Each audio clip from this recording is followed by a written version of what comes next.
You know, James, it's funny they're bringing up a secret handout after what we got right before this live stream. You know what I mean? I don't know what Where'd you're you talking go? about. Where'd you go? Am I still here? Supposed to be. Where'd I see your go? camera. Oh! Oh, no, it's just the monitor being stupid. There we go. Hey, buddy.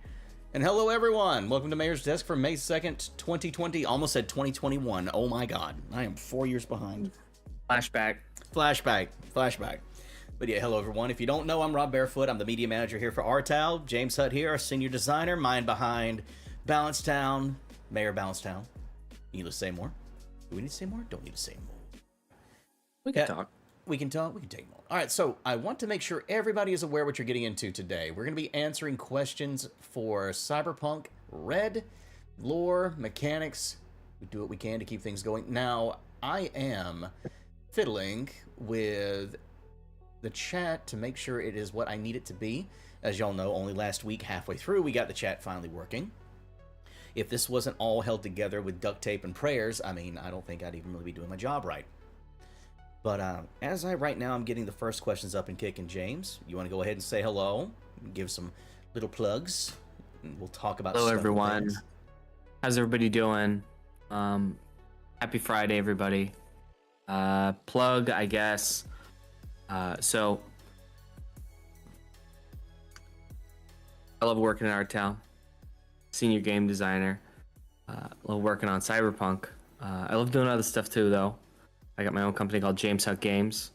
If you want to get a newsletter about what that is and what we're doing over there and get some free stuff, that's at jameshuttgames.com. That's JAMESHUTT games.com. Putting your email there. You'll get signed up for the next drop because we drop free games there and we do playtesting on those games and then eventually they come out. And of course, if y'all want to join the community for RTAL, just head to our Discord server, which is discord.gg/RTALSorianGames. Go to our website itself or subscribe here on YouTube, where I'm going to go ahead and say it. YouTube and our website get the news first. And today is really no exception. I mean, I may have said something in the Discord, but we've not elaborated on what we literally got handed, 10 minutes, 5 minutes before this live stream? That's why we were late. Yeah, it looks good too. It looked really good. I don't know if we're allowed to talk about it. We're allowed to talk about it, Rob? Well, seeing as I'm the one who controls the release and when it comes out, yeah.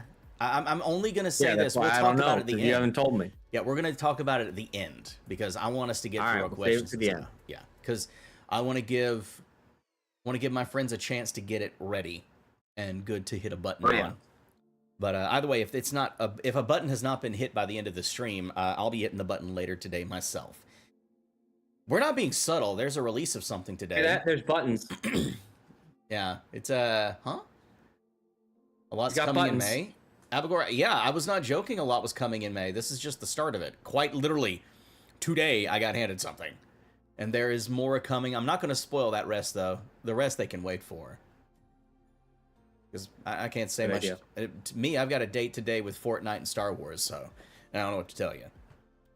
If I get a chance to be a lightsaber dueling Johnny Silverhand, I'm going to take it. All right, so as always with this format, we are going to be first getting questions from our community post that I put up yesterday. And from there, we will then move on to YouTube chat. And then we are going to start with the channel, going down the massive channel of questions that we have in a nice little backlog, which I'm going to go ahead and make sure that's ready to go to. And I'll start you off, James, with the first.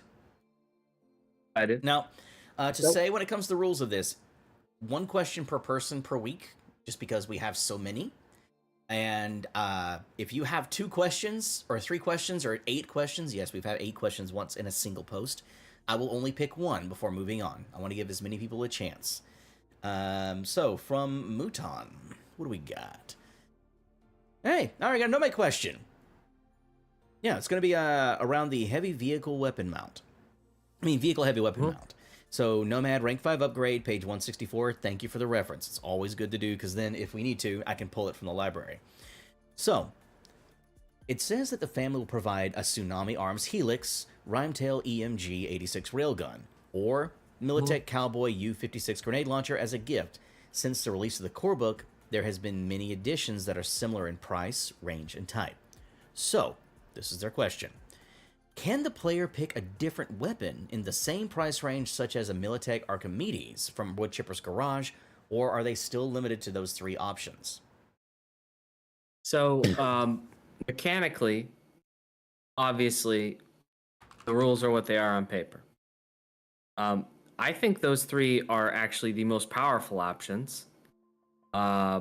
So if you want something that's less powerful than what's on paper, talk to your GM. They'll probably be like, "You sure you don't want a cowboy? You sure you don't want a helix?" And then you're probably good to go. There's no reason why it can't happen, just as long as your GM thinks it's cool. Yeah, so it's GM question. I mean, if you wanna. Ask your GM. That's we'll hear that answer probably again today. But Cyberpunk is built on that relationship between players and game master, and we don't like to get in between that. So let's see here. We will go to That's okay. the answer. I think it's a good answer. I mean, it's all the guns are awesome. Oh, you're the GM. Oh, Mike, the GM who asked the questions, actually in the chat. He's the GM. So, what do you think? We can give a little extra. We usually try to wrangle in your players because players tend to come to us to ask permission to override their GM. Nothing we say overrides GMs ever. So, yeah. I don't think it's broken. Go into the bathroom, ask yourself in the mirror. You have your answer. Yeah. All right, I'm getting some messages about that thing. So, then whatever you want, says William McGrouther. Yeah, pretty much. So I'm gonna say this next person's name. So we do PAX Unplugged in Philly, and I've always wanted to go over to the Edgar Allan Poe site because I went to a bar that was like right beside it, and I regret not stumbling there drunk. That's a very dark joke for people who understand what happened to poor Edgar Allan Poe. But Edgar Allan Poe writes, under what circumstances would anything above a light armor jack benefit an NPC? Mounted, not mounted. The answer is if you're on a mounted weapon, like you're in a mounted turret. What are you talking about? Thing. And you can be in as heavy armor as you want because you're not moving anywhere. Oh, okay. I thought you were still talking about the Nomad question. I got confused there. No, you just asked. Yeah, I asked, but like, would anything above a light armor jet benefit an NPC? It was like, unless you're... Okay, I follow. That was my own confusion. Okay. If all you're doing is firing a turret, then why not be in Metal Gear, you know? There's no downside at that point. And frankly, if you're like kind of the point man, I forget what they call it strategically. If you're like the heavy support specialist guy, then you probably should be in heavier armor because you're likely to be a target. That's actually very true. Yeah. And it's...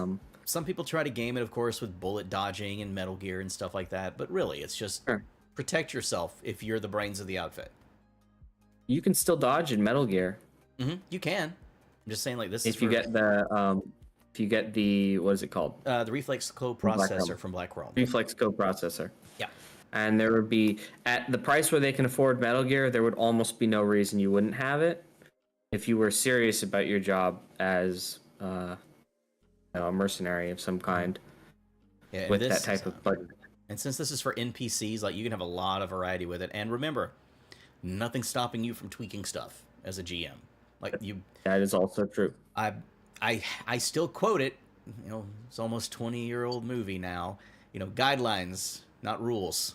You know? Yeah, light Metal Gear is also an excellent choice. Yes, I believe that was in a 12 days. People missed that. But that was a 12 Days of Redness. That's a very interesting redness. That one's a very interesting armor option as well. All right. It's like better. That's a good one. So here's we got a lot of GM questions this week. I like this. Good. So hello, Game Masters. This is from Jeff DeWitt. Do y'all have any suggestions for handling single bosses against a group of PCs? Yes, I know I can use minions, but those don't mesh well with my lone cyber psycho Jason Voorhees ripoff. Thank you. I get you. Right. They want a true loner. Right. Yes. So remind me, because I'm not the biggest horror movie aficionado of that type of horror movie. I don't like slasher movies that much. Jason is him and Michael Myers defined it. He's hockey mask, machete. Right. But Zombie. don't they have some sort of like supernatural ability to appear from closets? That's more Mike Myers. Jason Voorhees is just an unstoppable force. All right. He's just okay. I would say definitely give him like pain editor, berserk, heavy subdermal armor. Pop him with some like I have a character I'm working on that relies entirely on subdermal armor that's tech upgraded to SP13, and then using a lot of trauma. Oh god, I'm gonna mess the name of it up, but you'll know what I'm talking about. The trauma nanomatrix, which instantly repairs all of your SP, and you can have multiple installations of that in your body. So I was going to put like 3 installations of that. I forget. Is the heavy subdermal FBC only? I think it may be. I think that's a FBC installation. You could always tech upgrade that to remove that requirement if you can get a hand on it. Yeah, let's see here. I love the trauma nanomatrix. It's definitely nanomatrix. Yeah, that's cool because that gives like the horror movie repair. Like you slash the guy and then he goes, and it all comes back. That's cool. Let's see what else. There are if you want claws specifically, the brand new 12 Days of Cutie-ness. So like last month, there's a monopod in there that has some cool effects, and you could always make a more powerful version of that, perhaps a tech upgraded version of the monopod. Maybe the dragon claws, as it were. Send them back to Lumbridge.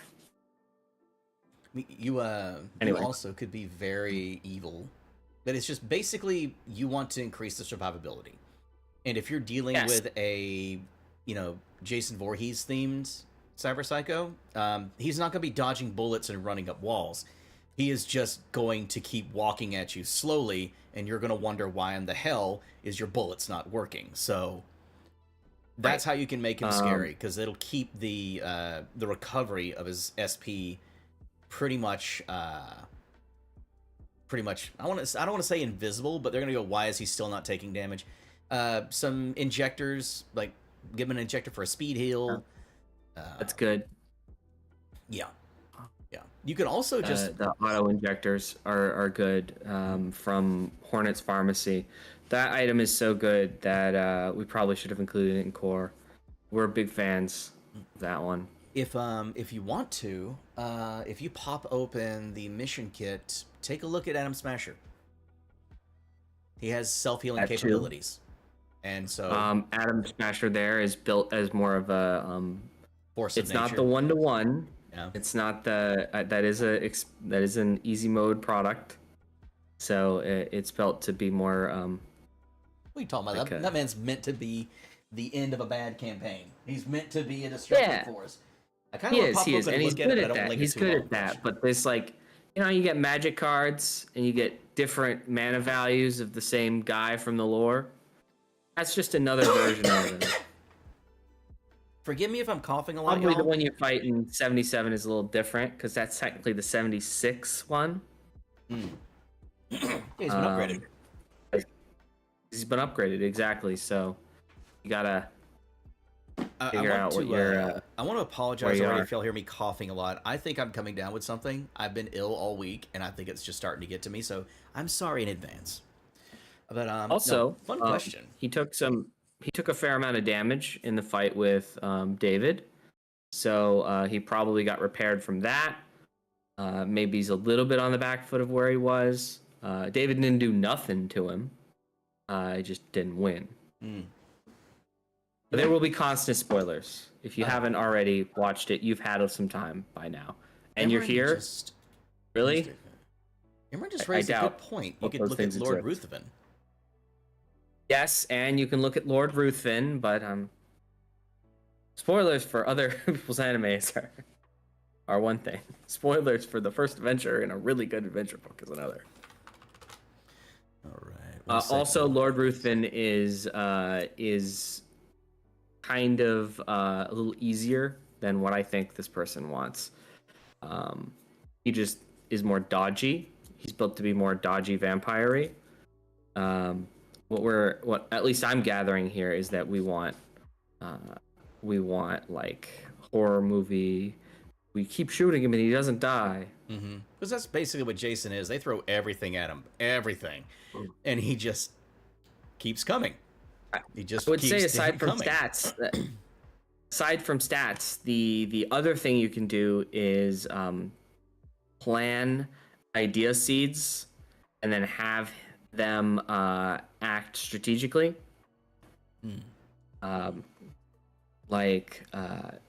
In this one, they aggress from a distance and then they leave.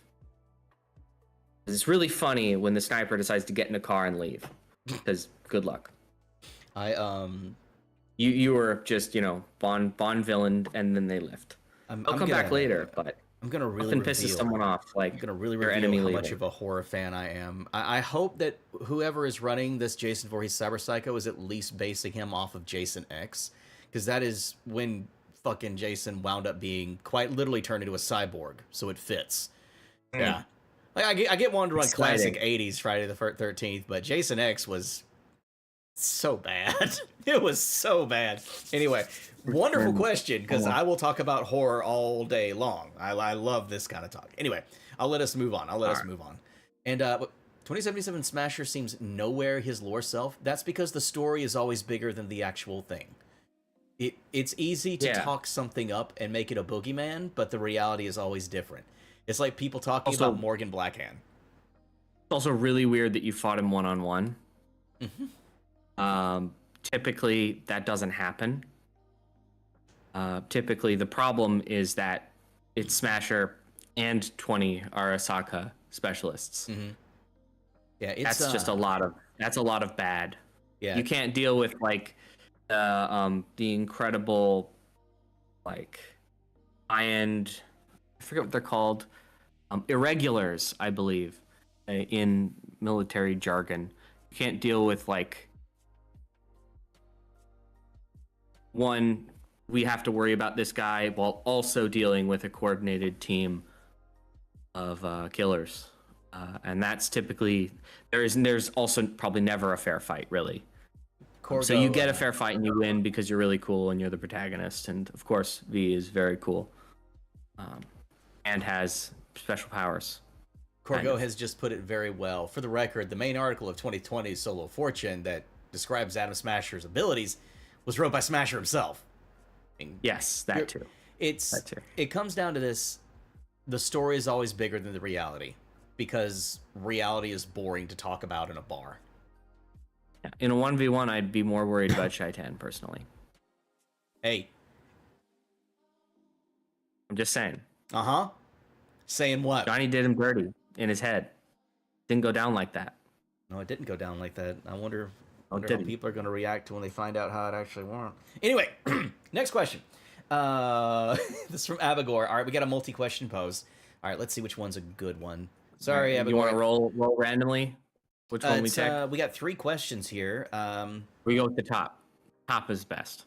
Oh, wait, no, this is 2 questions. 2 questions. This is actually... We're losing them by the second. This is relative. This is relative to something of a thing.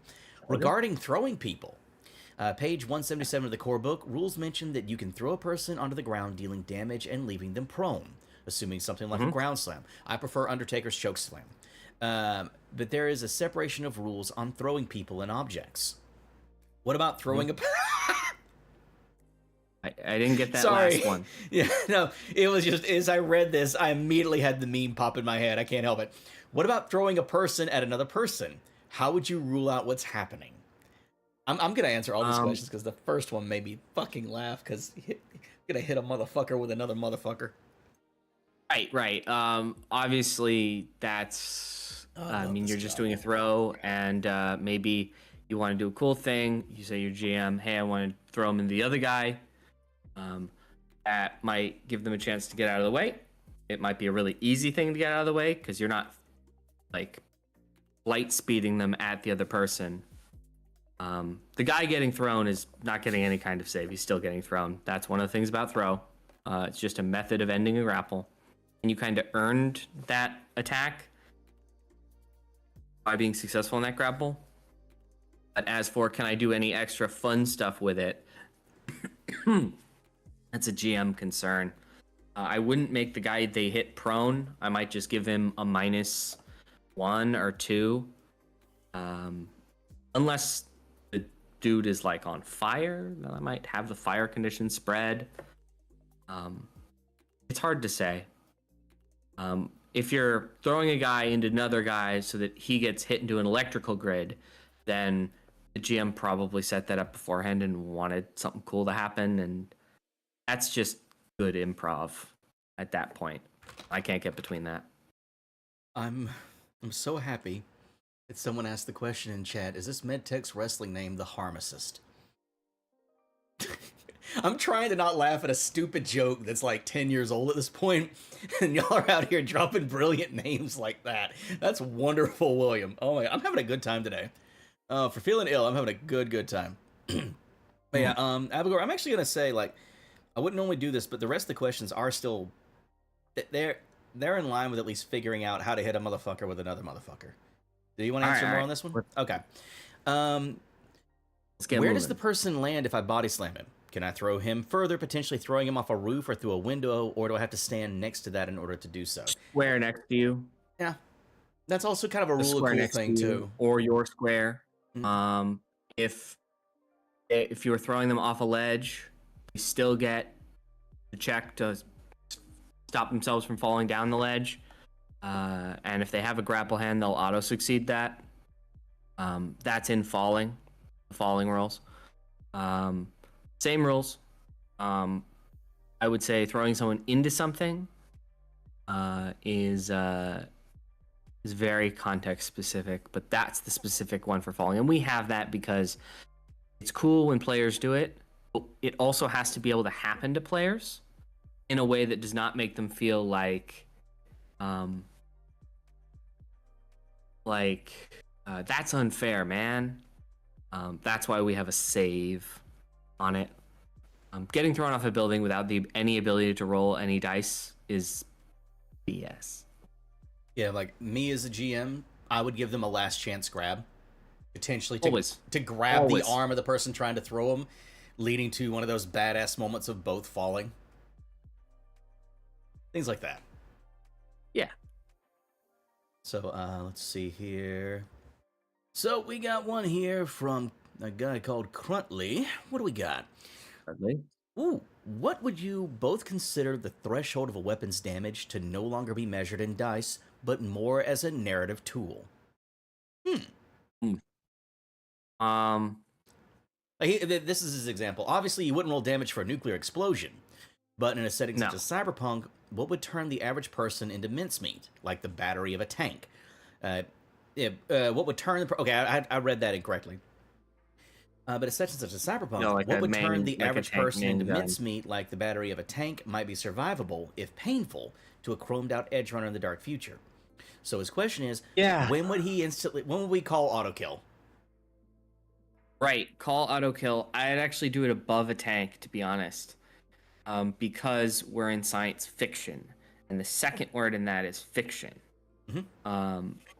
And realistic science fiction, when you think about it, is a bit of an oxymoron. We're imagining a future that has super powerful, chromed up people in it. And because that exists, I think it would have to be like, I don't know, even getting hit by a train, I would give damage to.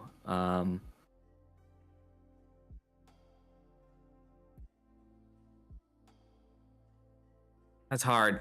Because collapsing building, I would also give damage to, because it's not like the whole building is attacking you. I would say it's just falling. But the question specific was a number of damage, or I would stop rolling. Yeah. I would say a good limit, at least for red, 10d6, 12d6. Your mic didn't pick that one up, but that was a no. I saw that no. That's a no.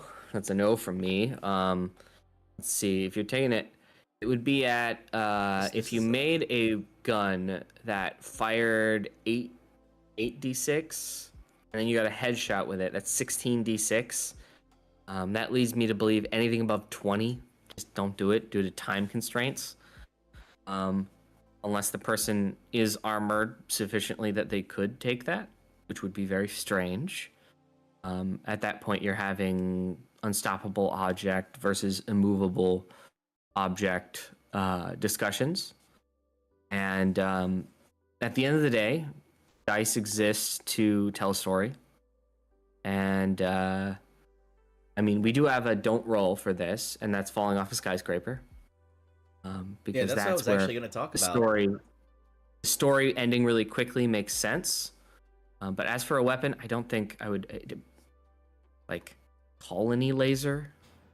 What are we talking here? Like the Gundam beam sword has cut you in half. Yeah, I think it comes down that to might be it. This is definitely a GM call on when it makes sense. But Big remember, Big GM call. Remember, you're playing in science fiction in a tabletop game, and you are not a solo character in an anime. I think that's a good way to put it. Like, we're not it comes down to the difference of the fact that is that your style of campaign where you're a shonen protagonist, in which then, yeah, drop a building on somebody, they'll survive and get a power up. But in this, like, I was going to use the example of the skyscraper too. Like, if you're falling 3 times the distance it takes to get, I forgot what it's called, terminal velocity, then don't do it. But then again, it's just, that's a very specific, and we'd need to know a lot more context for that one. Right. Yeah, that's a personal taste. For me, it is when it makes sense. It always is when it makes sense, but I never insta-kill my players.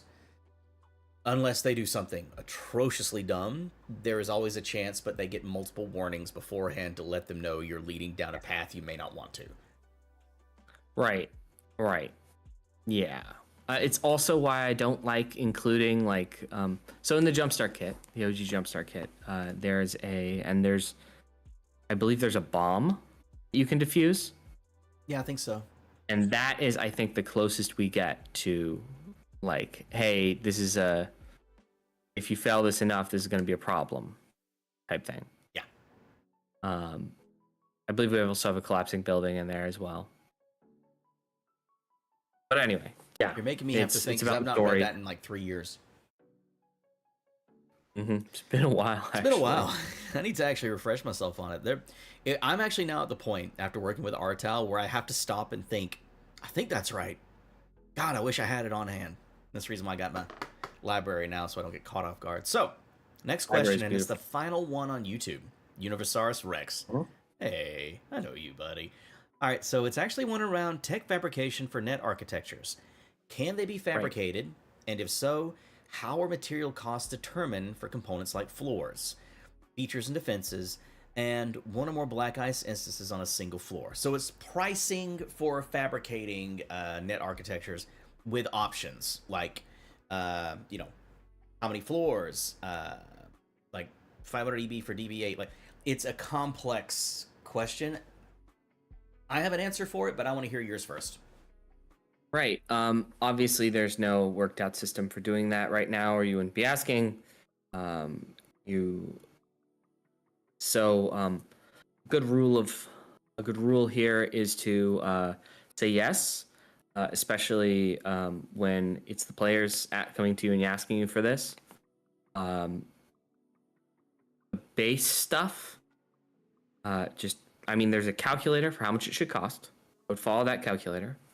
And then when you get to your final value of what they want to make, figure out what maybe, let's say, half of it would be. I believe that's the pattern that's preset by the other tech stuff. And then have them spend that in materials and an amount of time equal to probably luxury. These things aren't cheap. That's about it for me. Yeah, my solution for it is piece by piece. It's just like building a PC, because that's what these things effectively really are.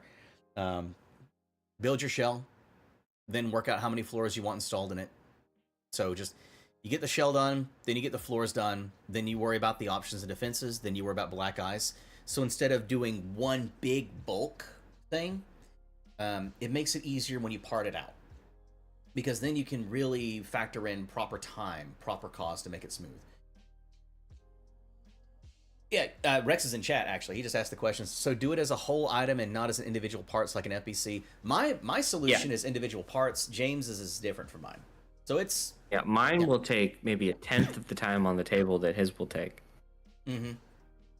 I sometimes do what maybe you more want. particular. Yeah, do what feels best. Like, I would do it as individual parts. James would do it as, chunky boy.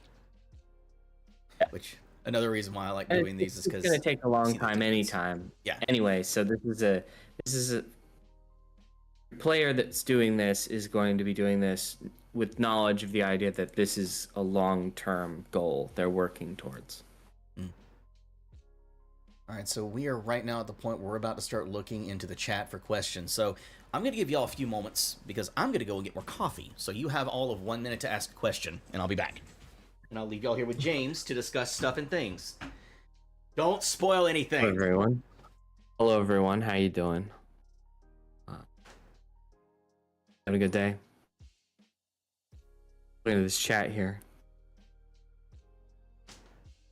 Some familiar faces. Argopolis is talking about homebrewing trains and ramming. 66 ram damage to the people in the vehicle and the vehicle itself. If smaller than the train. Okay. I mean, that makes sense.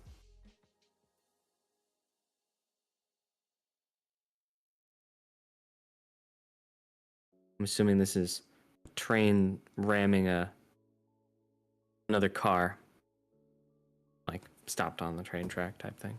Because I wouldn't foresee a train not having a combat plow in front of it. Most of them have cattle guards. Basically the same thing. Box person is trying to write a story. Dialogue writing advice, if you have any. Yes, dialogue is very, very hard to write. I'm very bad at it. Don't listen to anything I tell you about dialogue writing. Brandon Sanderson's YouTube channel is pretty good in terms of that. I really like his dialogue writing, and he's definitely far better than me at it. But he's probably better than me at a lot of things in that arena as well. What are we talking about? I just did sit back down. I heard talking about writing. Wow, I was just looking at the chat here. That's a good thing to do while I was gone. Just having some you You know time what? with. Yeah. Oh, For yeah. me, just to butt in with it. If I study the structure of a piece before writing on it, because if I understand what I want in the story, it's easier for me to get dialogue out, but I'm no expert by far. But I love film and writing theory. Having a goal for every conversation such that both people in that conversation have a reason to be there is very good. That way you don't get conversations where one person is doing a lot of talking, the other person is just listening. Usually they're listening for a reason. They're either listening because they like the person talking to them, or it's also interesting to do the person listening doesn't really want to be there, aka you're at a Wendy's and you're so overcome with emotion that you explain all of the problems you're having in your relationship, and the person looks at you and goes, "Fries? Do you want to supersize your fries?" This is a Wendy's. It's also, sir, this is a Wendy's, basically. You could also just straight up keep to the golden rule of writing: show, don't tell. No one wants a lecture about what's happening. They want to see what's happening. So, and you can kind of shape things to be where even in the conversation, it's not really a, this just happened to me today, it's horrible. You can have the character come into the piece where they are exasperated, stressed, maybe even hurt. And so as they're being tended to, or they're being, like rundown, they're given a report, they're using a map to show things out. Do something other than just saying it. Have the actual motion. And what is that? Don't have the maiden butler dialogue is the other trap in this arena. Mm-hmm. Yeah. where you have side characters that exist just to say what the main characters are doing, because if the main characters were doing the same discussion, then they'd be telling and not showing. It turns out it's still telling and not showing when you have the maid and butler do it. Yeah, I can give a funny example that's going to, of course, age me a bit here. Austin Powers, the character Basil Exposition, quite literally exists only to deliver exposition. Anything but that guy. Yeah, and it's even still, even though they literally made him for only that point, they still showed things too, rather while he was speaking. So you got the exposition from Basil Exposition, but it wasn't only showing his face and him only telling you. You got to see the stuff too. Ow! I just punched the desk. Punched the library. Anyway, we'll get back on there to it. All right. I always love talking writing. Get back into it. So I'm gonna get another glass of water. You start. I can hear you. He could have got water while I was gone. And I don't care if you can hear me. I still hear you. I am a pirate. Let's see. So, from William McRuther. Hey, I know this dude. How much should someone's chrome effect DVs on endurance checks? Would being an FBC just trivialize all endurance checks? Good question. I believe the FBC rules have information about how directly to do that. Yeah. Also, so that's in. They're really long though, because it's a hard game mechanic. I'm brain farting right now. Doesn't the fact that you're going FBC increase your body, and isn't body the stat that we roll for endurance checks? I'm having to double check that. It's either endurance. It's either body or will. Yeah, it's either body or will. I think it's will too, and that's what's messing with me. It makes much more sense for me for it to be will, actually, and I think it is will, but I can't. Yeah, check I'm double checking it because I'm gonna go crazy now.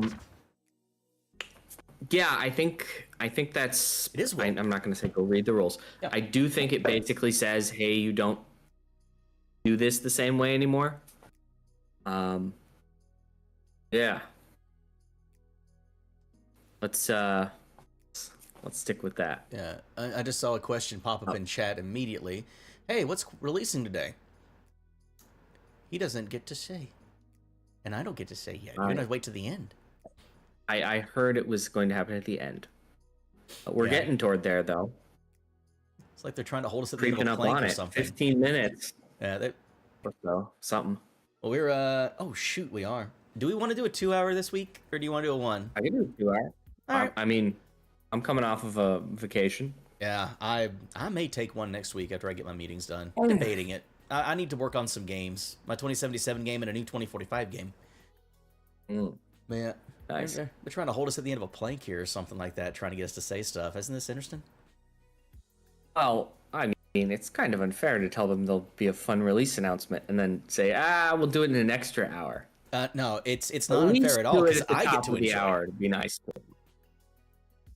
I could do it at the top of the hour. I don't know. Yes, We'll see. We'll see. I'd recommend it. If you choose not to. But I enjoy torturing that wasn't my recommendation. People I enjoy torturing them. All right, waiting in an hour. Oh, hey, this is actually a funny question. It's from Rex. Will there be a Chiefs Table series when FV drops? We have Mayor's Desk and then Chiefs Table. Chiefs Table. Yeah, I saw that smile. You like that name. I don't think they have Chiefs. We're talking fossilized I'm pretty sure the title Chief does not exist in FV. It would be Elder, Ocean King, or familial attachment, probably grandpa, depending on which cave civilization you're from. But this is about Cyberpunk, so we'll stick on it. Very excited to share more as things develop, and we are so close. But won't be today, and that's not what we're talking about today. So successfully gotten that one out of there. Mason Nash has a question, and I'm going to leave this one up to you because I discussed my favorite one that I've done. I think it was last week. Question: what's your favorite combat encounter you've designed?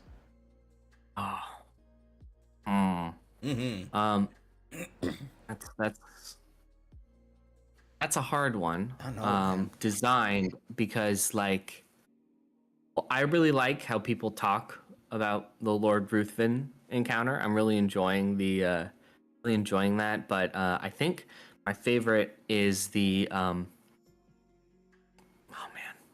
Ruthven has a I think history of either being like he my rocks favorite isn't a people. Cyberpunk one. Is the thing? It's a Witcher encounter for Hit him Book with of it. Tales. Hit him with it. Hit him At with the it.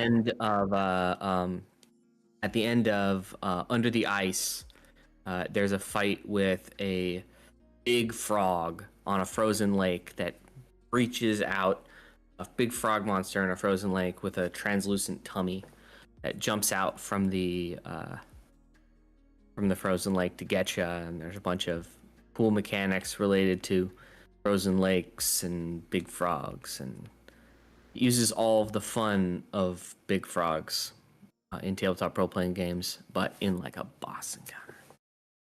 I like it. Also, I like it because it's because it's totally different than the big frog you fight in the Witcher video game. It was cool to put a different kind of big frog. I Since we're talking about other games, I'll bring up one that was a Fabula Ultima encounter I put together. And it quite literally was inspired directly by the ending of Knights of the Old Republic. But instead of, Jedi on racks, it was instead a series of cocoons that the spider they were dealing with would hop to and drain. And the only way to stop it would either be destroy the cocoons yourself or absorb the energy from them. But every single time you'd absorb the energy from them, you would get a very special debuff that was going to carry on into the next part of the story. Never got to use it, and it was all based around making sure the clock was running both ways, and you would have to do things to keep your own clock from running out to prevent you from little bit of evolution that you weren't ready for. That's cool. That reminds me of a lot of Naxxramas from World of Warcraft. I like it. I've never played In World a of Warcraft. very good way. In a very good way. That's a nice compliment. If you don't play WoW, that's a very nice compliment. Thank you. A lot to say again, when it comes down to these discussions, I'm a very narrative focused GM, and I enjoy breaking my rules a lot. I break every rule if it means the game keeps going fun. But it's oh, thank you. That's a big compliment, because that was just a damn fun game. I've also tried to pull off a Kreia fight, but I just can't do it without just being Kreia, which is, one Dark Lord, 6 lightsabers flying around being controlled by the Force. Cool stuff, but I've not been able to make it narratively work in a fair way without just being a direct ripoff instead of being inspired by. I don't like just straight copying. It's not fun. In college, I made this custom monster for we had a rotating GM's D&D game just for funsies. And I made this monster that was like a big like giraffe thing. And it had a bunch of rugs of smothering that it would wear on its long giraffe neck, and they would fly around and try to mess with you while you were trying to kill the big rainbow giraffe that had awesome. a beam weapon. That's terrifying, because when we said rugs of smothering, at least was it robes of flame? I think that's what it was. You wear the robe and can't take it off without it tearing your skin off. I don't know. It's rugs of No, I know smothering what that rugs are of smothering. starred. Yeah. One of every color. Was kind of a take on the prismatic wall era of 3.5 that I missed. That I still miss, by the way. If we're going to go down this rabbit hole, I'm going to speak of 2 others very briefly. One, I was working on one of Colossus, that each limb was what you'd be fighting. And the focus would be, you either would be attacking the chest, which had just this massive pool of HP, but it also had higher AC, or you would attack the limbs, which, whenever you dropped a limb to a certain amount of HP, it would pull that HP from the core, and each limb had lower AC. So that way you had a Titan fight without having to worry about it just being a big pool of HP. Every single limb could be affected differently. Cool. And now the other one is just me using a Jenga tower, because of this. I actually talk about this game a lot, Dread. It uses a Jenga tower to simulate a monster, a situation failing to where someone would die. For me, it was anytime a player would make an out-of-character sound that was louder than a whisper, they would have to move a block. And this would even be laughing or stuttering. I'd make them move a block. And if they failed, they would be struck out from the dark and yoinked away from the party to deal with a oh god, what are their names? They're a failed lich, Deathclaw. And what Deathclaws do is they jump a party member and they teleport them and the party member away to fight one-on-one at a distance. So you would then have to try and get your party member back. I love horror, I love scaring people, but it's hard to scare people when everyone is aware of what's happening. So you have to be creative with it. I love making scary situations in games. Anyway, good question. I love talking about like fun little designs like that. All right, let's see. What do we got? Okay, from Cartographer. Would blowing up a corporate server room circumvent the need for a netrunner? It depends on what you wanted to do. If you wanted the files and you went, the files are in the computer, and smashed the computer, get the files, you're not going to get the files. It's so simple. Good. Yeah, I got Zoolander. This is Zoolander, yeah. Beautiful. If you wanted to destroy, set back their IT department a month or two, then yes. It might have a backup somewhere that will make the data not go away. You have no way of knowing this, and unless you do your research, of course. Yeah, this. And if you are doing your research, I don't know if you're considering blowing up server rooms. They're trying to get rid of Ario's debt list, is what they're doing. Ario might have a backup. I don't know. That's a GM question. Ario is known for having some weird stuff go on.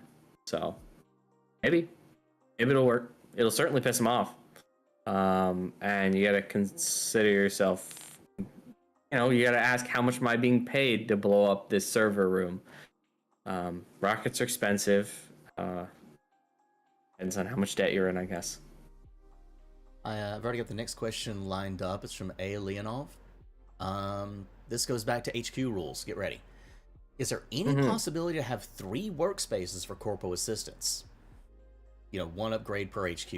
Yeah, we get a lot of questions about headquarters. So I'll let you take this one fully. I've got very little input on this headquarters one. Headquarters are fun. They want 3. If this is remind me, you can get up to 3 people, right? For what rank? I think it's rank 3. Rank 4, you have 3 people? Or 2 people? I can't remember. My brain is just not working today. I can't forget if like near rank 10 you get a 3rd. I got 2 books on me right now. Where are you? Gonna have to flip to the back if I'm right. Yeah, 158.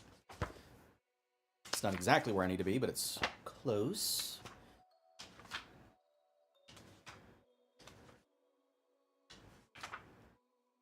Raider, that's Fixer, Lawman. Okay, here we go. Team members. All right.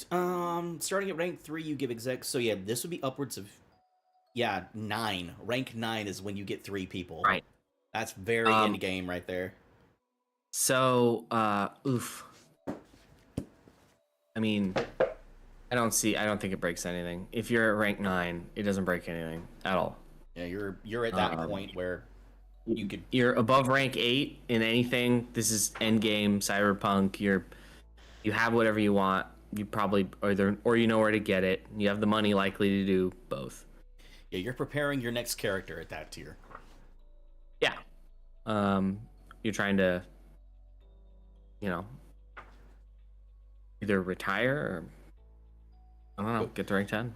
You're trying to go rogue. I'll call it. You're trying to go rogue. End game is fun. End game is fun in Cyberpunk because we don't inflate your HP. So there's always stakes.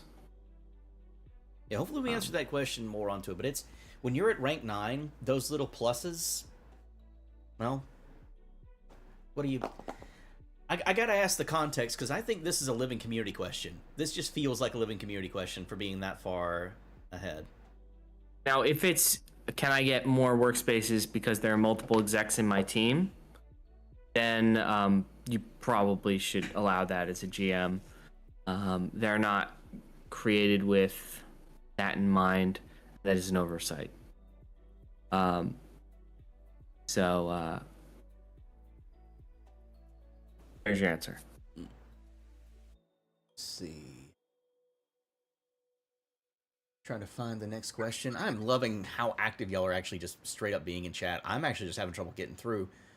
I may request a little thingy next week. We'll see. Ah, hey, Smart Ears. All right.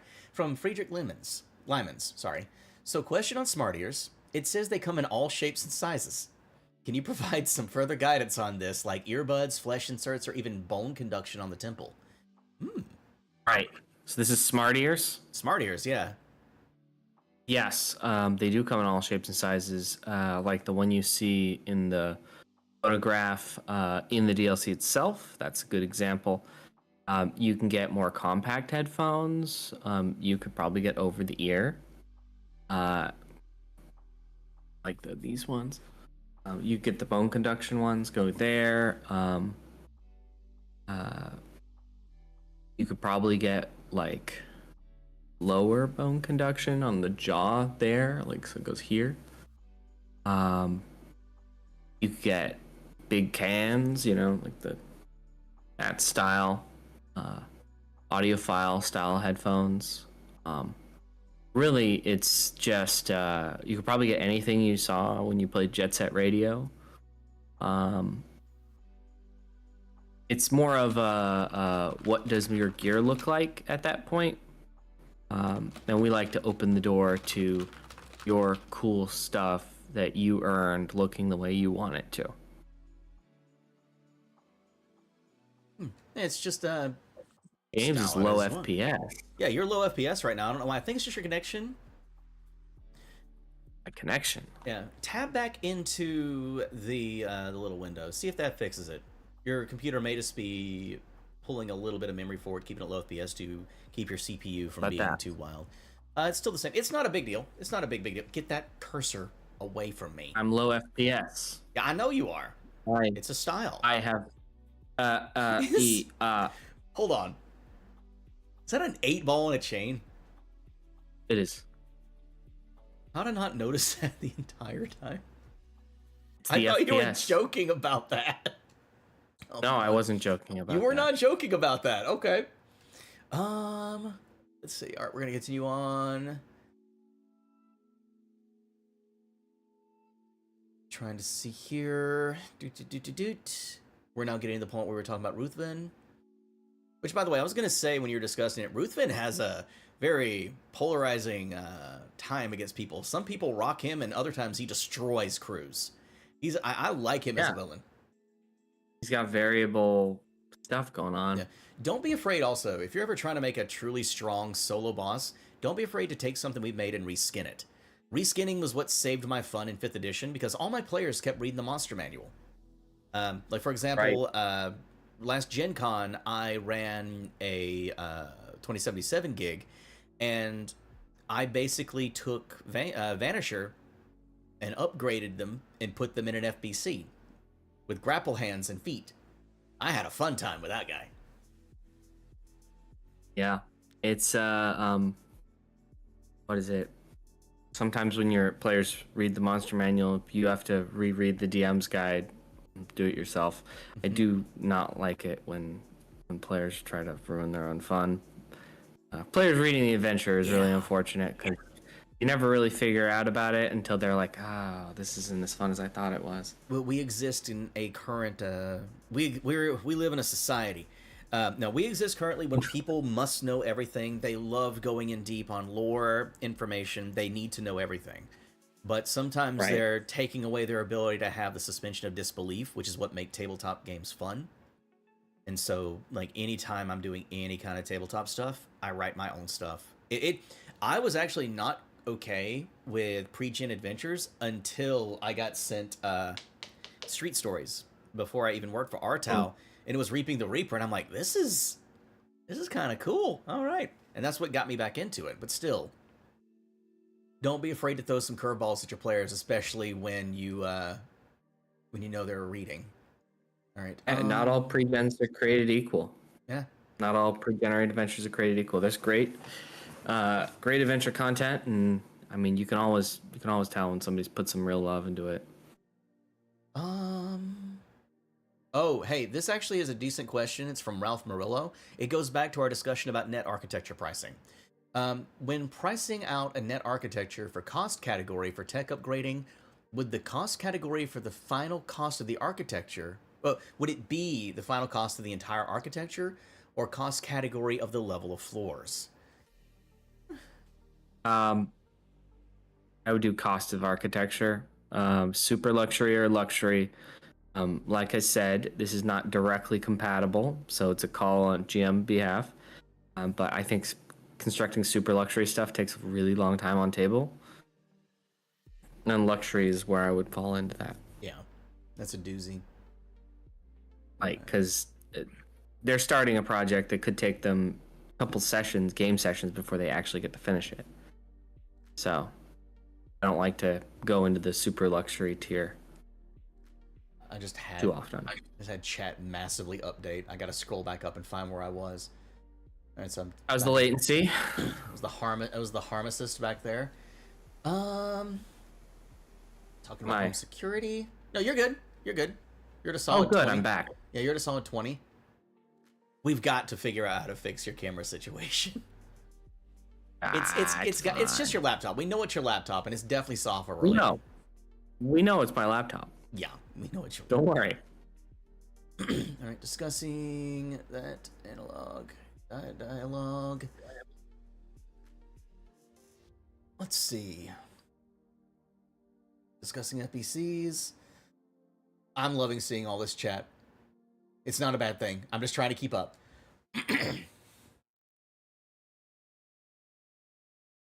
Hey, 3-Tap even got mentioned. That was the name of the character I used at Gen Con.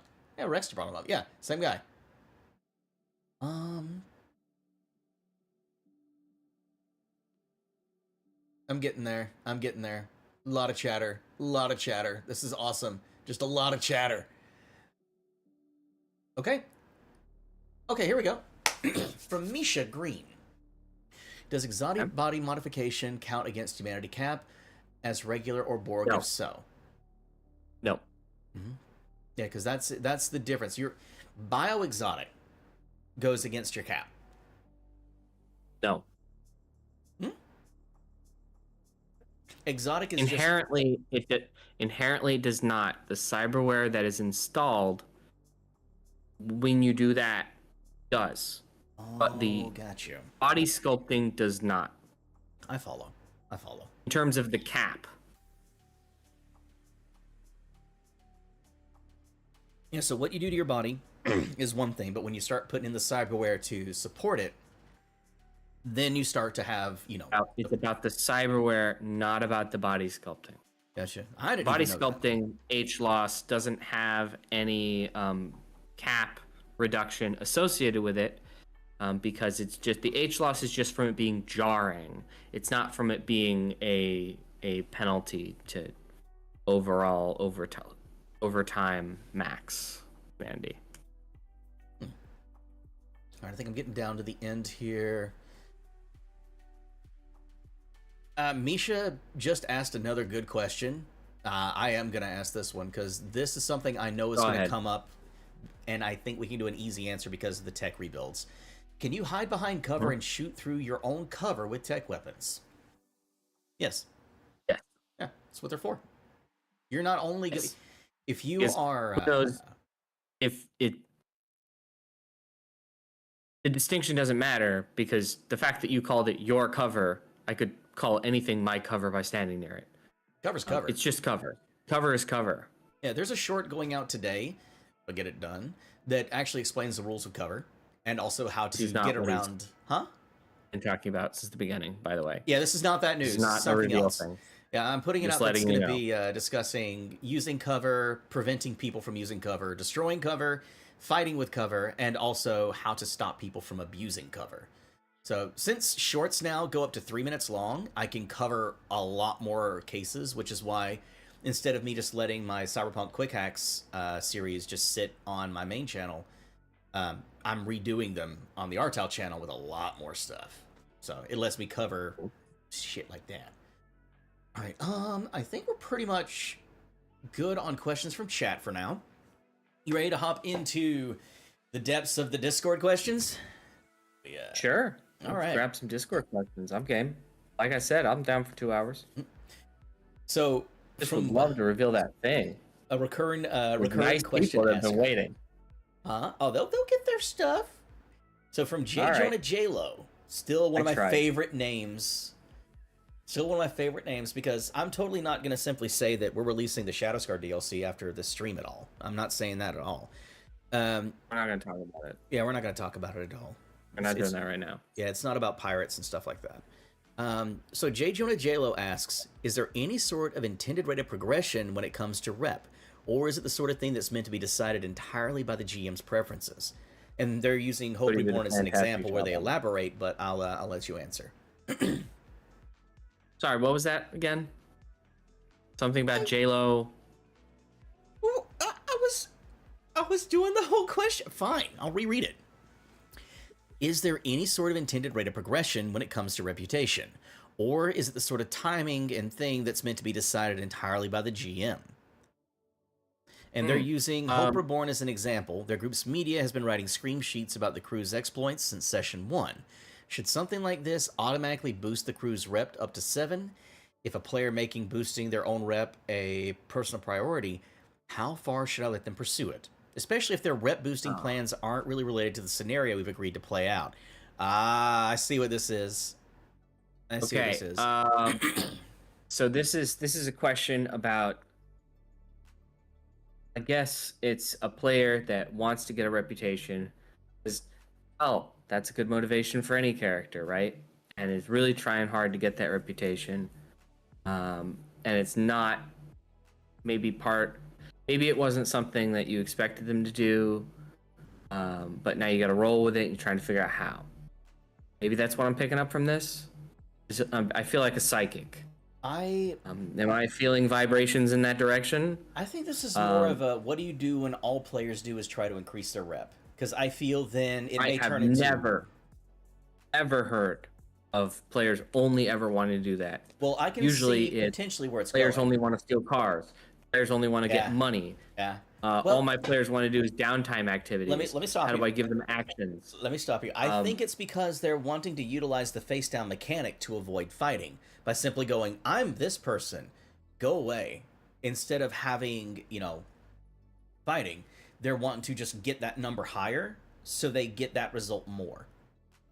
That's what I'm reading from this. Sounds great. That's cool. That's a character concept. That's now if they're not interacting with the story in order to do that, that's a problem. That's a playstyle problem. There's an additional point with this. It's get in between that. According to if it's not, and you're just figuring out how to adjudicate it, you make the decisions on when their rep goes up. Yeah, because it's from J. Jonah J-Lo again. His own preferences are. He says, my own preferences and sensibilities are more in line with using rep increases as a reward for major accomplishments related to the campaign's focus as premise. Yeah, you're on point with that. This has led to his players being rep 4 by the end of Welcome to the Neighborhood and the Devil's Cut, and they'll hit rep 5 by the end of the campaign. Is he being too cautious? Or should he allow his players to hit rep 10 in the first session if they somehow do something that warrants it? That's a bit too extreme. That's an extreme, probably straw man. We don't need to talk about that. I think that when you do something that warrants a reputation increase, that's when you get the reputation increase. They got to do big stuff if they want to be a big man. That's it. Yeah, I think anyone can get a reputation for doing cool stuff, and if they do stuff that's big enough. It's sort of the drive to push the narrative in a more extreme direction, and that itself is kind of cyberpunk. Mm-hmm. So I would let it happen naturally. Certainly, getting articles published is not going to increase your rep as much as actions are going to increase your rep, and public actions. You don't get a reputation for doing covert assassinations unless, it gets out that you did some covert assassinations. Yeah. Or you get caught. This is what I would do. Treat it as a 2-bar system. Have 2 different layers of face down of reputation, good and bad. Think of it that way. Like, have your light side, dark side. We're going to go back to KOTOR a bit. They keep doing things that are visibly public and awesome. Cool. But then they also have that little tabloid set up too, or you could say bad reputation, whatever you want. If they're having so many articles being published about them, where's the counter to it from some guy who just wants to get more views on his garden patch, so he starts writing false stuff about you and trying to counter that growth? It makes a whole little dynamic for your media to have something to push against instead of it just being freebie. Okay. Yeah. I mean, I'm sure you can wrap that within the rules of the game system. Yeah, I'm just spitballing here. There's yeah, fair. The only negative reputation you can have that affects the face down is one for cowardice, and currently as per rules. And I haven't really heard of many people interacting with that mechanic, potentially because it's feel bad. It is kind of a reason to not back down and be a cool dude, but most people don't want to roleplay being a coward and don't do it.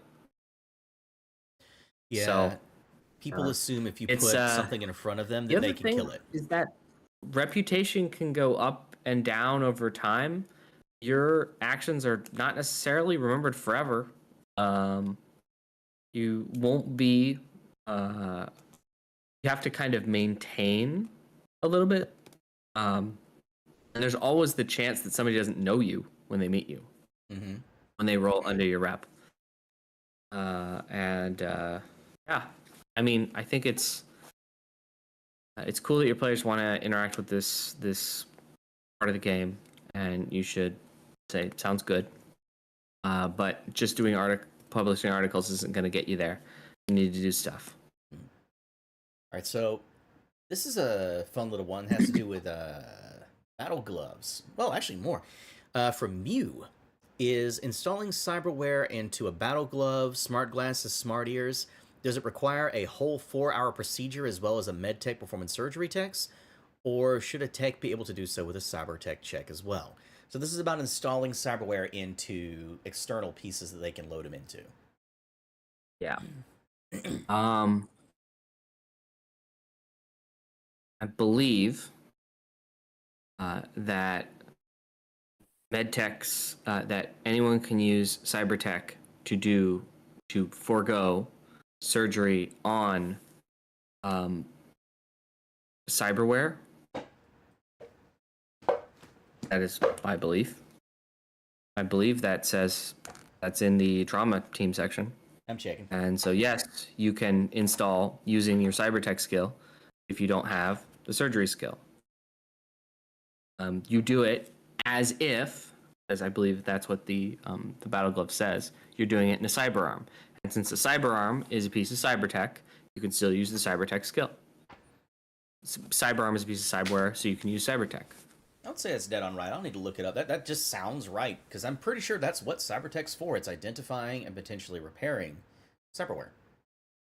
Yes, but I do believe it's also it can be used to install, because if it can be used to like surgically fix something, it makes sense.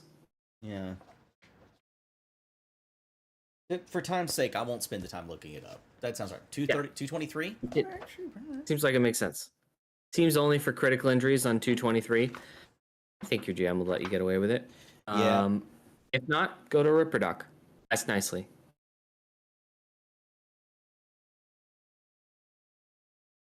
A lot of edge cases. A lot of edge cases. Yeah. When you build a very modular science fiction system. We'll let it sit as that, because that's just a good, solid call. And in the end, that's a very particular call. And that would just go down to what would slow down gameplay and what would keep gameplay going. Sure. But if it works in one way, like, for example, quick fixes and treatments, let it go for that. All right, so we have one up next from Mage 101. Jump boosters and webfoot versus gripfoot. This is fun. Mm-hmm. What's up? In other forms of movement, page 169, we are told swimming, climbing, and jumping with a running start costs 2 meters of movement for every 1 meter traveled. The jump boosters and webfoot say negate movement penalty while jumping and swimming, respectively. Meanwhile, the gripfoot says the user negates the normal movement penalty for climbing. With this wording, it could mean that while jumping and swimming with those pieces of equipment, you would ignore all movement penalties while doing that activity, as well as removing the doubled movement cost. So wearing a medium armor jack, which is the negatives for reflex, dex, and move, while doing a jump or swimming, that -2 is removed. Is this intended as an interaction? That's not intended as an interaction. What it's intended to be is the paying double for the movement is removed. All three of those things, that's what's intended to be removed from it with those cyberwares, respectively. Gotcha. So it's just it's a different wording, but it's all meant to do the same thing. All right, so Helio. High-level radiation is 2 damage per round. A solo with 4 points in damage reflection can deflect 2 damage per round. We have a job that is to head to the hot zone, and our crazy cat solo lady, crazy cat lady solo decided to go in with no radiation suit and just tank the radiation damage using damage deflection. Is this a dumb idea as it sounds? On one hand, solos having non-combat uses for their roll ability can make things more engaging. On the other hand, this feels like it shouldn't work. And though the GM says this is how... it's not intended. This is how games she was in before have run it, so she thought this was how it used to be. So that is awesome. It's not intended. It works the way the GM thinks it does, and even if you can block the damage, you can't block the cancer. Yeah, there you go. Oh god. Yeah, you just reminded me. Oh, what's her name? Samantha? Samantha, is that her name? The one I believe you're talking about the FBC. Yeah. Yeah.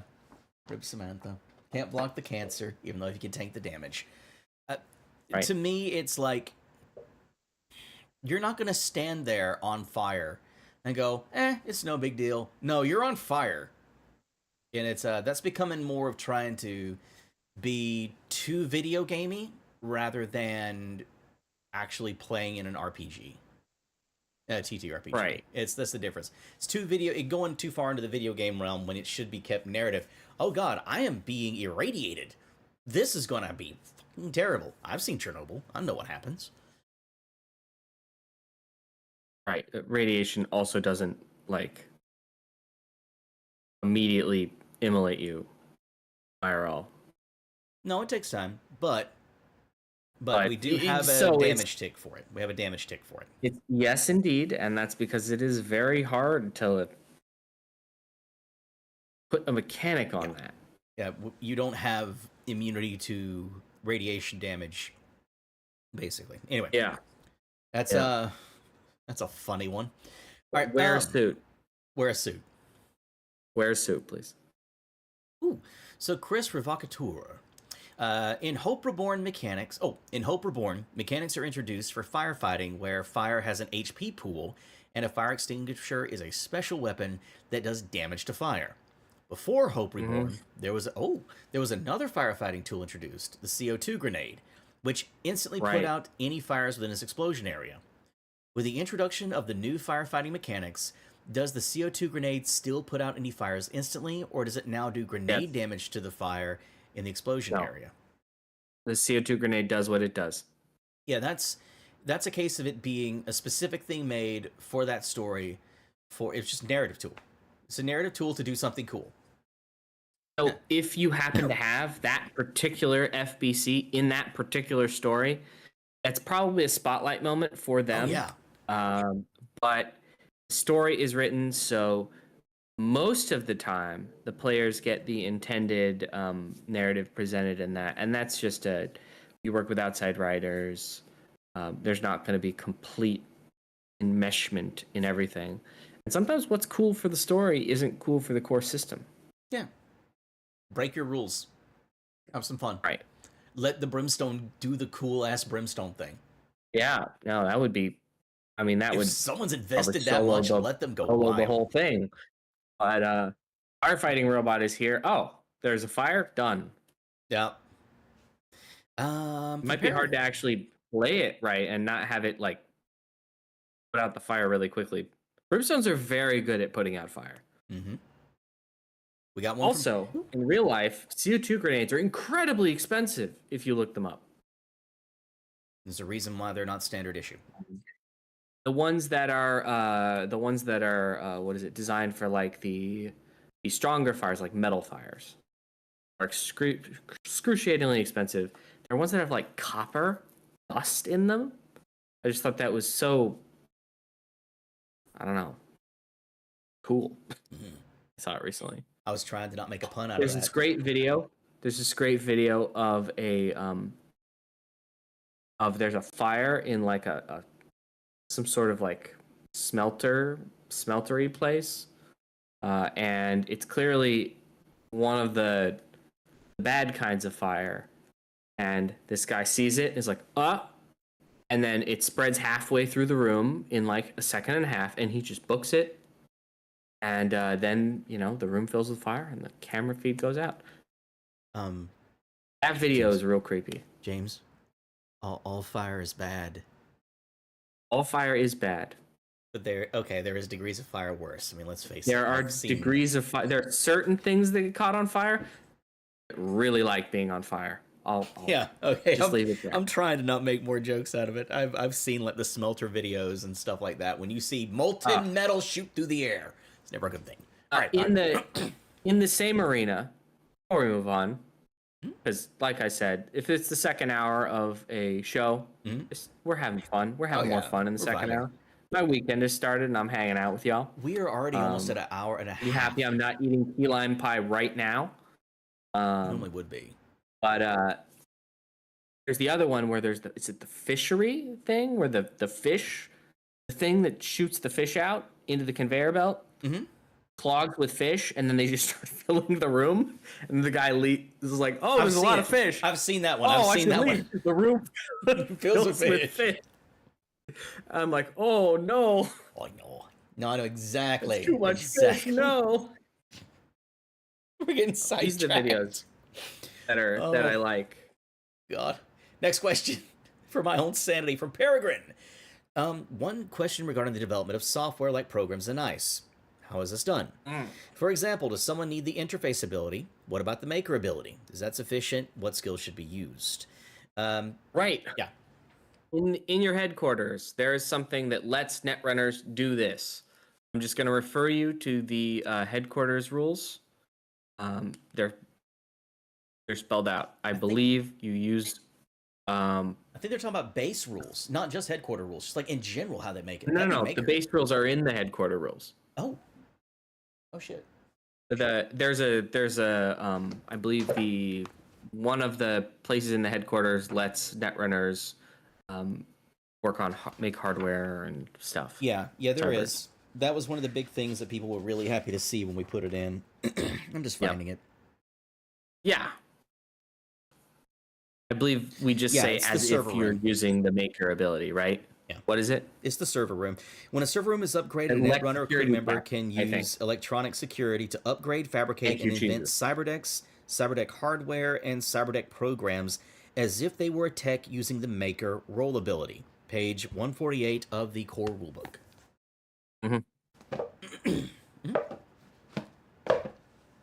Don't wait for me on this. I'm just looking up for my own knowledge.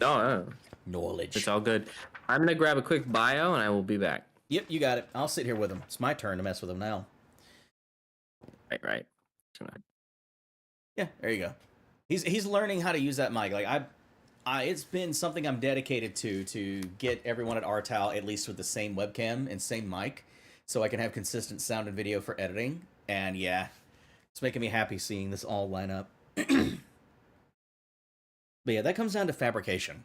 And so you can find out the fabrication rules just straight up on 148, middle of the page, and it tells you the exact formula you need.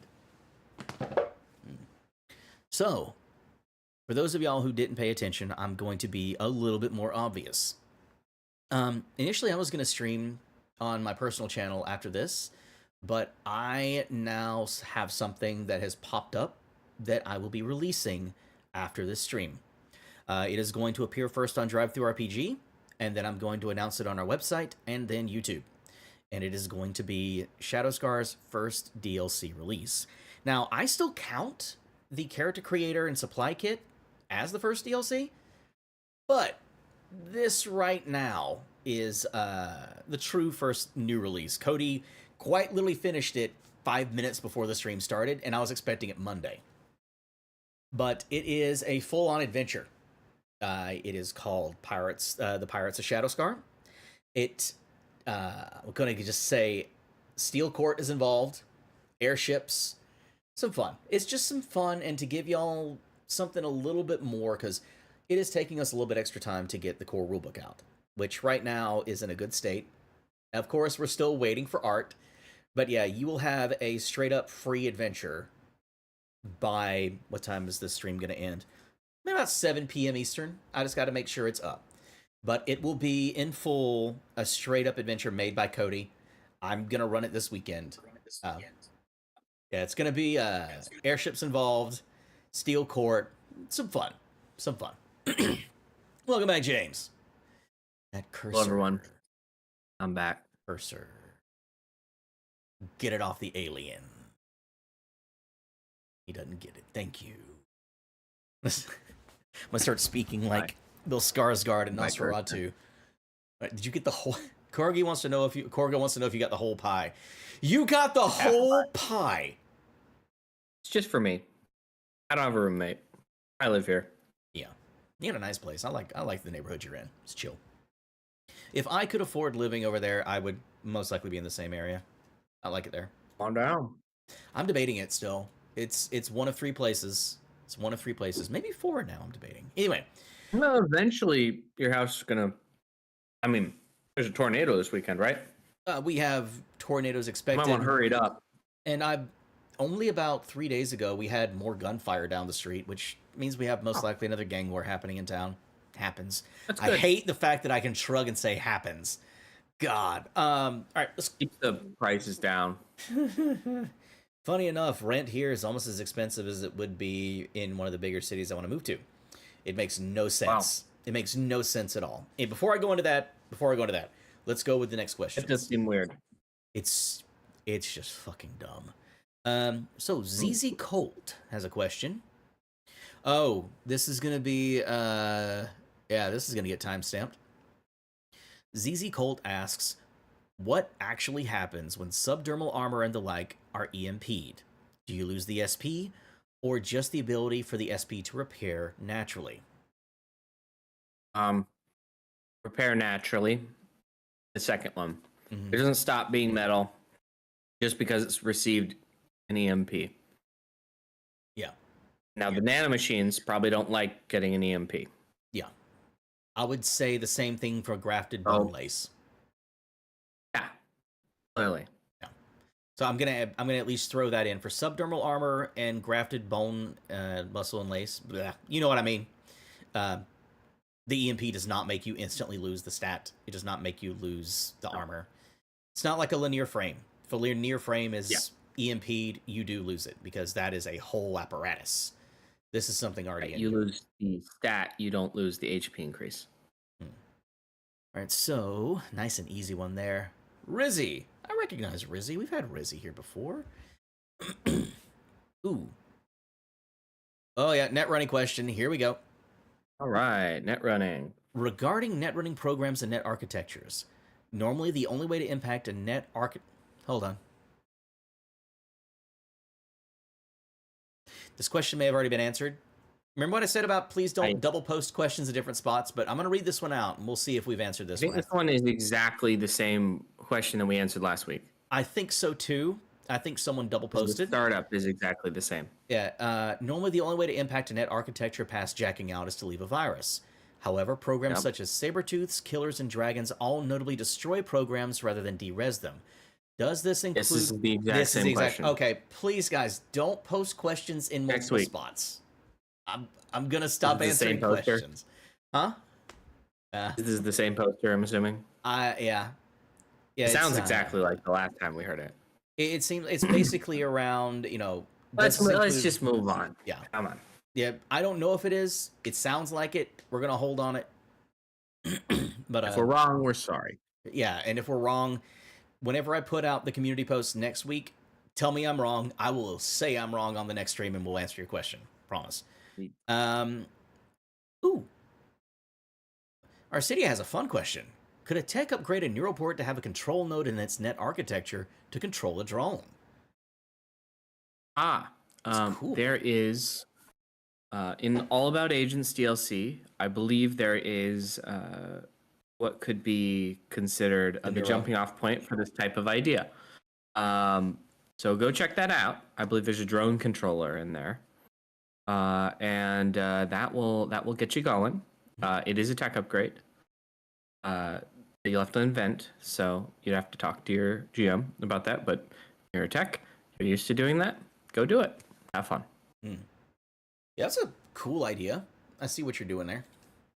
All right, I believe there may be a product you could just buy instead of inventing one, though. That's in All About Agents DLC, and we're not going to look it up because it's. I would have to go through multiple web pages. Yes. Let's see. Oh, this is just cool. Pedro Daniel Rio. Can you put like a small net architecture inside a car and link the car's control nodes to the car's weapon system, like the Nomad machine gun and stuff, without tech upgrading it? Yeah, no reason you can't. That's cool. Car can have a net architecture. That's cool. That's just a cool idea. You have Kit. There's literally a multi-role that is the Knight Rider. It's I think that is the Nomad Tech. It's either Nomad Tech or Nomad Netrunner, but one of them gives them that vibe. Cool. Give me a hard one. All right. This one is from Universaurus Rex. Universaurus Rex. What are the functional limits of the tech fabrication ability? Like, obviously, a service like a cab ride can't be fabricated, but can a tech fabricate a cloned meat arm with 20 EBs of materials? What about a live chicken? Are Nomad vehicle upgrades fabricatable? I think the live chicken thing is a bit of a meme. If you're talking about fabricating cloned things, how do you think it got cloned in the first place? Somebody else fabricated it. Yeah, I think it pops. Yeah, probably. I think that does pop, though, into the whole, like, where it's comfortable for the GM. When does it get out of control? I don't think it's anywhere near out of control. I do think if you try to fabricate... I do think if you try to fabricate Chew 2... What are they really going to do with it, right? I think if you start trying to fabricate free Chew 2, you're going to have some Biotechnica people on your ass. Sure, but are they really going to, unless you try to distribute it? People will 100% try to sell it. Come find you? Techs want to sell their stuff to make money. Sure. It sounds like a good story hook. Sounds like a really good story hook, though. Much better than many things I've heard. Go open your own free local gas station. That would be really, really fun. On table, probably. You've never meant the live chicken as a meme, Rex? Yeah, because for me... It's okay, even if you didn't. Even just... I would like to see someone try to build a gig around that. Someone being able to actually fabricate a chicken, even though it's fully synthetic, to be a true chicken, as long as you name that gig, it came before the egg.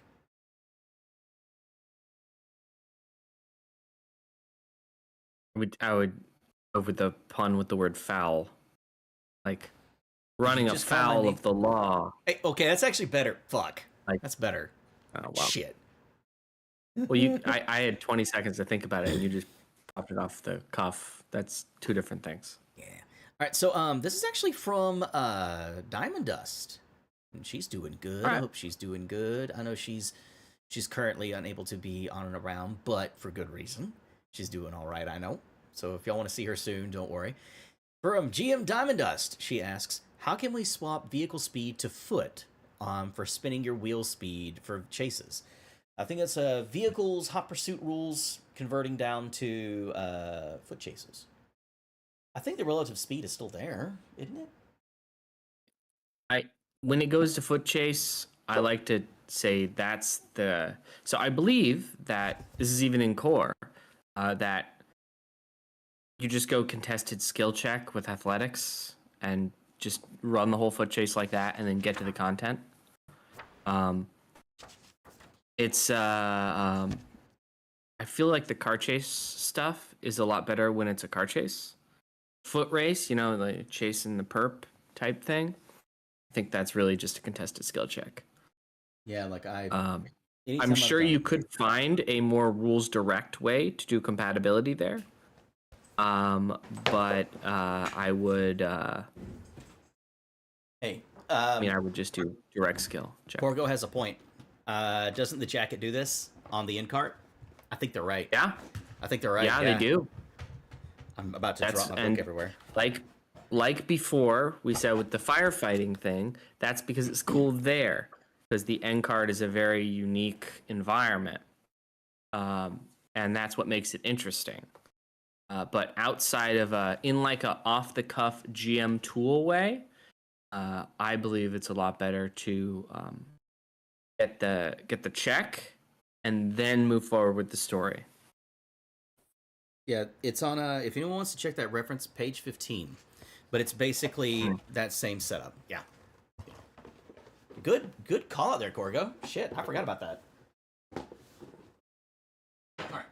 Oh, what time is it? What do we got? And I worked on that adventure, so I don't know. I don't know. I'm going to take a quick bio as you are going to be talking to chat for a little bit, and then we'll be wrapping everything up after. All right, so 1 second.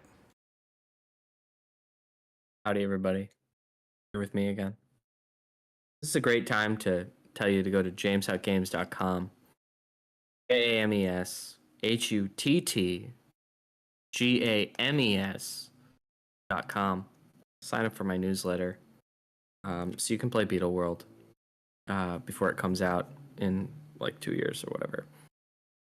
Got some really cool stuff coming up. And I would love to see you there.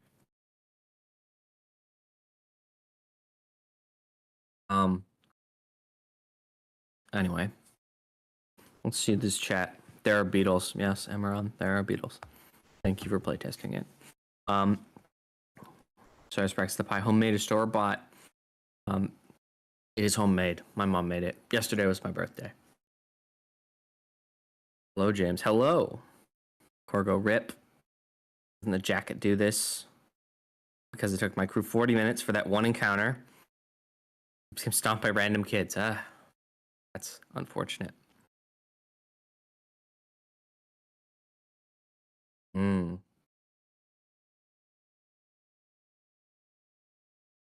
No, they don't own the world, Emeron. They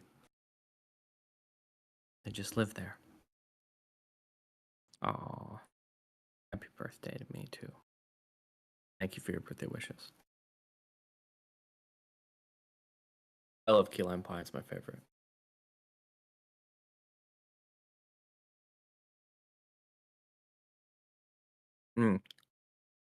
Androids as PCs. Yes. FBCs. That's, I think, the best way to do the person who's also a robot.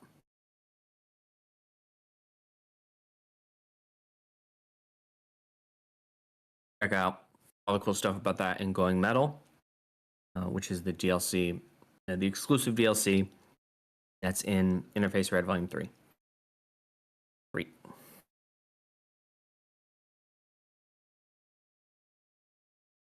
Is very good as a homemade graham cracker crust.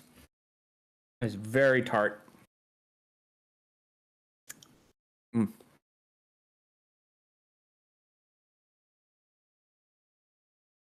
Gemini is a perfect FBC for that. Yes, agreed. Gemini is a great choice for a PC that's that wants that like Android feel. They also make great NPCs. Oh, Rob's back. Welcome back.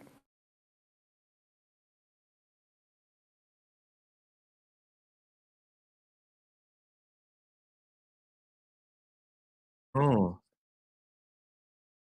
Let's do a last call for YouTube chat. I feel like there's enough people up here, and we should reward them for sticking around.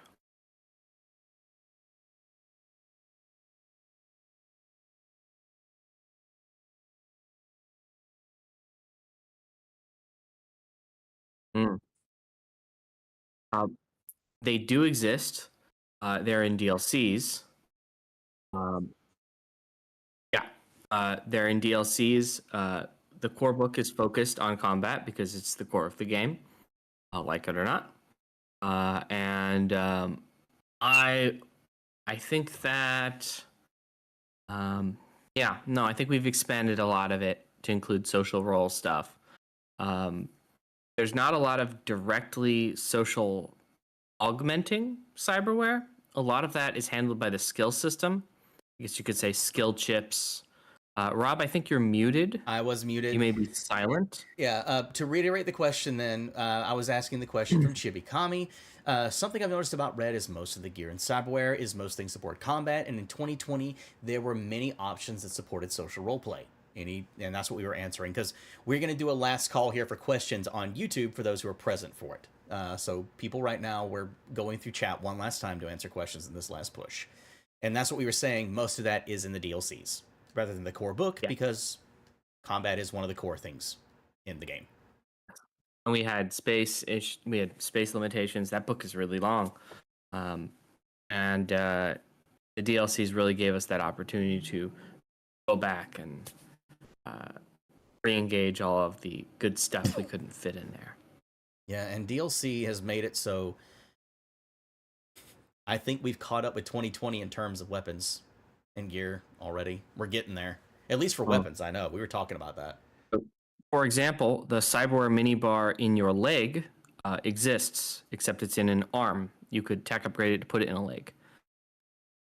I see Chibi Kami in the chat. Mm-hmm. It is called is by Hammered Industries. I believe it might be in Black Chrome. You're making me look. I actually think it may not be. I think it may be in Mixing Drinks, isn't it? Is it? No, it's not. No, it's not. There is a... No. We have a Hammered Industries canon item. Oh, I know. I know we do. And once again, confirming the Mixed Drinks Changing Lives, it's that is non-canon, but it's fun. Yep. Can't wait for more crossovers. I didn't say anything. All right, we're still in economics. I believe there's also a little, if you want to carry it, I believe in the one with the Mr. Amaze. What is it? Amazing Cyberware deals. Do not miss out. Oh, that's a must-have Cyberware. Yeah. As either a refrigeration chamber or maybe like a little grill. So if you get hungry, too, after you've been drinking, the grill and you get the bar. Good times. What we have in Black Chrome is the Drink Master 3000. Sleepy. Yes. Mm-hmm. That's external, but still, I know we have that. I just got to remember where it is. There's so many. I'm sure there's an internal. I think maybe there's a guy who has it tech upgraded to be internal somewhere. Yeah, you can tech upgrade and put Black it in Chrome Plus. I don't know Black Chrome Plus that well. I got to take a look. You got to remember, the only thing stopping you from doing it is you. That's the reason why we gave you the tech upgrade ability. Mm. And you, even if you don't have a tech in your team, ask your fixer, hey, I want this. Do you know a tech? Yeah, let me hook you up with them. Boom. It does not mean NPCs can't use your roles. Right. All right, let's see. There should be a fair number of NPCs that have stuff that you've never seen before, because NPCs can be text too. It's not just for player characters. It's for everybody that likes working with machines. That's kind of the new stuff you see is that's what they're doing. About a year later, maybe it hits the market. I have a very fun little question. Sure, James, are you a whiskey or rum man? Ooh, I like both. It depends though, because bad whiskey is bad and bad rum is bad too. It should probably be in a glass bottle. Probably shouldn't be drinking out of a plastic bottle. Don't do that. Yeah. That's a bad idea. Let's see. If you're drinking tequila, it needs to say 100% de agave on it, or it's not tequila. You're drinking a mistake. You're about to have a very bad time. There's two kinds of people in this world: those who can drink tequila and those who can never hear that word again. Yeah, well, know the warning signs. Drink real liquor. Don't drink fake liquor. I like blended or Japanese whiskeys. I like peat forward whiskey as well. We won't talk about my dumbass move whenever I was over there Rum. last year. I like either like really blanco rum that's just meant to be for mixed drinks, because I love tiki drinks. I love mixing tiki drinks. It's very fun, and it's great to skill the bus out at a party. You throw a party and you're making pina coladas. That's awesome, and people start having a really good time. Let's see. You got to use Coco Lopez when you make a pina colada. Don't use anything else. In terms of rum, yes, the other side of rum is I really like aged rums. You got a good import. Somewhere nice and warm. That's good. That's all my opinions on those things in the area. Don't drink much vodka when I'm not in Poland. I want to get us back on it so we can answer a couple more before the end. Yeah. For me, I'm an easy answer. I like bourbon. Basil Hayden's. Every time. Any chance. I'll get it. This is from Alienoff. Can I ask for some guidelines to create an AI NPC stat block? I immediately think of one specific one. Ooh, wait a month. Wait a month. Just wait a month. I couldn't stop before he said it. Oh well, it's out in the open now. Yeah, wait a month. Sure. Wait a month. It'll probably be okay. Wait a month. Yeah, that's on the horizon, isn't it? Indeed it is. All right, let's see here. 10 minutes. 10 minutes. LCC had a solo question. Could you repeat it for me? Because I cannot find it. Garopolis asks, how can I transcribe when I can't hear? Lip read. That's what you do a lip read roll for. All right, so my chat's jumping around on OBS, so I'm just going to ask, I'm going to look through here.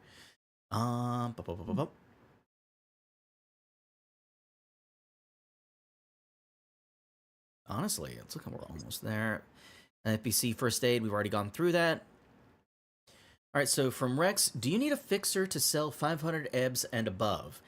CRB 385 states only items up to premium can be purchased, but nothing about finding a buyer. Did we go through that in Economy 101 in Black Chrome? So this is one of those I don't tell you can't, so you can. You can sell whatever. If you got it, you can probably sell it. You're gonna have to find a buyer. Likely if you have something above 100, by trying to sell it, people are like, oh wow, that's really hard to find. So there is a value to that. Essentially, you're offering to have someone not go through a fixer, cut out the middleman. They'll probably want a deal. But that at that point is roleplay, GM stuff. Make a contested. I believe it's haggle. No, haggle is the roll ability. The word for it again. There's a skill. There's a skill that's for this. Yeah, because it's haggle, but it all comes down to what you're comfortable with and what your GM is comfortable with, and to remember that the moment Cyberpunk becomes a business simulator, the rules change, and anytime you're providing something, you may be taking away food from someone else's mouth, and they may not be happy about it. This week it got skipped last week. All right, could you please repost it? Because it's hard for me to go through all of it. That's why I was asking to repost it to make it easy. I will answer it. Just provide it for me, because if you only knew how much I'm going through. Let's see. Went through a lot. So much. All right, so this is from Dagnir. This is actually on the Discord. Yeah, last weekend was only one day. Yeah, is an intended function of a solo's fumble recovery to prevent a poor quality weapon from jamming/performing effects that trigger whenever you roll a critical failure, a 1, while firing the weapon. Yeah, so Right. poor versus effects versus critical fumble. Rules as written. Fumble recovery prevents you from rolling it. It does not. It does not make the weapon that jams on a 1 not fail on a 1. It stops your aim from suffering when you roll a 1. That is rules as written. However, I do really like that interaction where solos can make bad guns less bad in an interesting way. And I will be looking into that in the future. I'm pulling one here straight from Discord, from Dagnir. Falling damage starts only from 10 meters, which is rather extreme. It's a 3-story building, and increases by 2d6 every 10 meters. What was the reason behind this design choice, as opposed to using a scale with smaller increments, such as 1d6 for every 4 meters? Kung Fu. Because above that, you start thinking about damage. At that, can I fall right? Can I not fall right? Falls are really variable in the amount of damage they do to you IRL.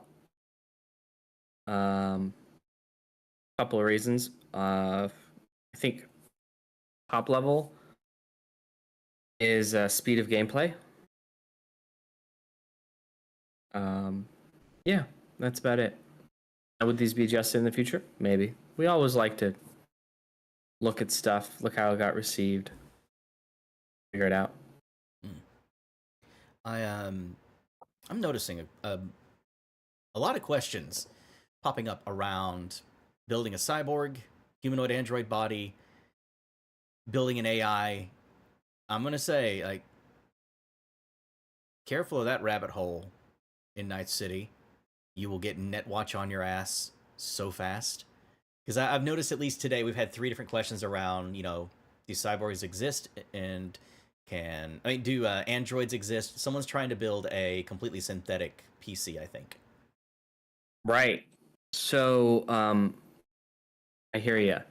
The thing about that, kind of where we are now, is that there's different kinds of cyberpunk, right? I kind of see that as more of like a Blade Runner, starting to get Blade Runner-y. Well, not even Blade Runner, because in Blade Runner, the replicants are still fully organic. They are human. They're just synthetic human. But I mean in the storyline. And the storyline, yeah, it's the feel. What kind of story are you trying to tell with it?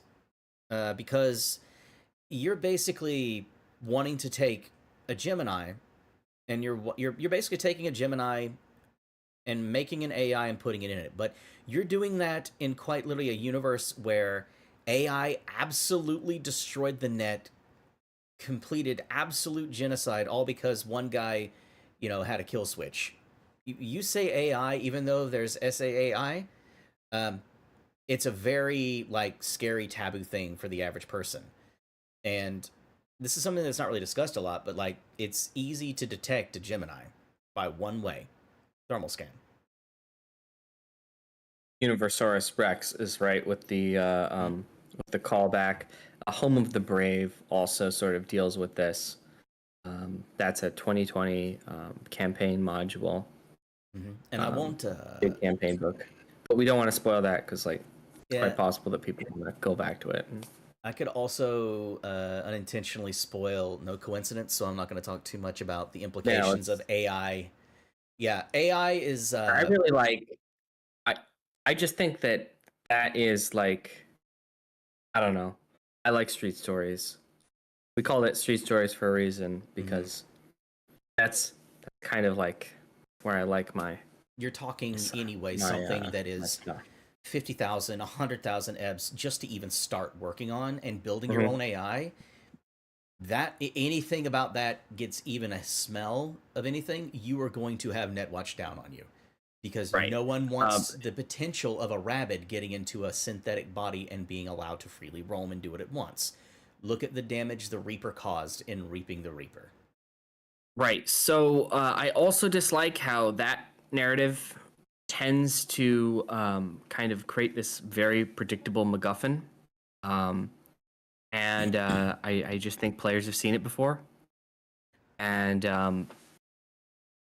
I would pump the brakes on that. A good tuned in, lower to the ground story probably going to provide a much more cyberpunk, capital C cyberpunk experience than that type of shindig.